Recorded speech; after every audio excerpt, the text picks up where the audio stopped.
When was your moment when you were like, you know what? I think I might be able to play on Sundays. The farthest thing, and I mean this sincerely, the farthest thing from my mind. And I believe it. yeah, coming from Maine, it's not that we had a pretty. There's a guy by the name of Mike Buck in '87 that got drafted. Dan Jones, who's from Malden, animal, great guy. Another scary guy till you know him. Malden went up to Maine. He played 2 years in the pros, made a Cincinnati Bengals roster. So it wasn't like there wasn't something in Maine so far off. Like you could see it.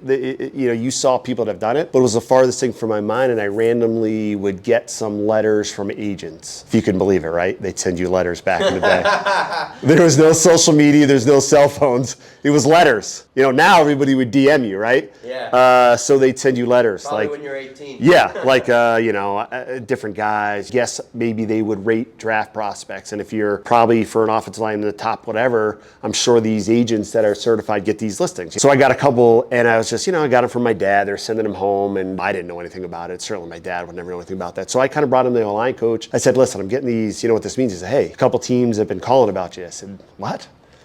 Are you kidding me? And it was scary. I'm trying to plan a future all right, well, I think I want to do sports management. They don't have it here. I'll probably try to go to grad school. I was getting all that set up. I think it's probably been my junior year. Yeah, so I was taken aback from it. And then I, told my dad. He's like, my dad couldn't even fathom it. So yeah, that was, I thought I was a good player, I guess. You make all conference, you're starting. That to me was, the standard I wanted to set. But then you get that, clearly it's something. They're not gonna waste their time reaching out or anything about a kid from me, right? Unless there's something there. So that was kind of the start of it. And then it kind of snowballed, and I started thinking well, maybe this is something to it. And we had some teams that came up and visited during season and on the road that saw me. And we, had a couple other good players there too. Had another offensive tackle, Dave Riley, who ended up at New York Giants, but I think he was a practice squad for a couple of years. Just kind of couldn't get over that hump, but still obviously hell of an accomplishment, good player. So we had a couple guys there. It just, when I mean out of left field, it just went from there, and going through that process of teams going to see you play and having that stress or coming in and talk to you and hey, why do you do this? And then the whole process of getting an agent and then on of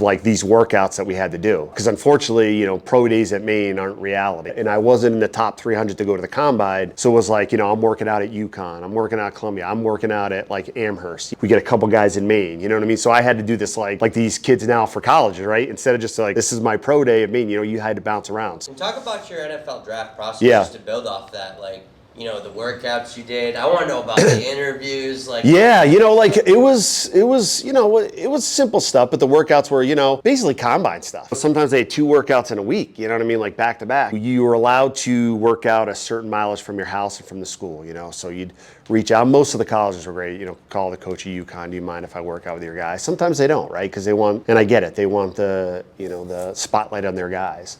And there was a kid by the name of Alex Bernstein. He went to Amherst, and very similar to me, almost got drafted. He's a free agent, but a really good Division III player, probably a guy that was draftable close to my house out in Western Mass. And I got to know him. Funny thing about it, he went to the Ravens. I was roommates with him for 2 years, but he's like, yeah, come on down, the coach. And I worked out at Amherst with him, just me and him for the different teams. Ravens being one of them, and the Ravens signing both of us, which is pretty good. But yeah, it's just your combine type drills. The interviews are pretty simple. A lot of times, hey, why'd you go to Maine? Or I saw in the game you played right tackle and left tackle. Why? That kind of stuff. A little football IQ stuff, What was the most interesting question, if you can remember? There's those leadership ones, Yeah, not anything off the wall. I know the Giants, they had you do this one, or this test they had. I don't even think it was the one, it's their own special testing, and they had a lot of bizarre questions in there. It's that thing where they put up the picture and what do you see? That's kind of what the questions are. Really? You're walking down the street, do you pick up the apple or you're like, what the hell is this? You know what I mean? Yeah. And I don't know what they get, but that was kind of the weirdest thing. But most of the guys were pretty cool. And it was a lot of the scouts that, end up seeing after the fact. And it's great though too, because those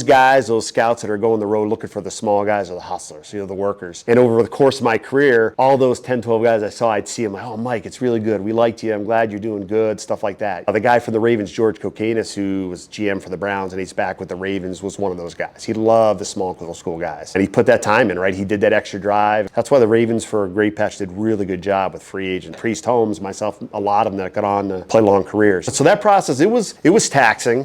When guys were done playing football and they're going on spring break and all that kind of stuff, I'm doing these combine things with really no guarantee that I'm ever really going to get drafted and or get signed by a team, but clearly it worked out.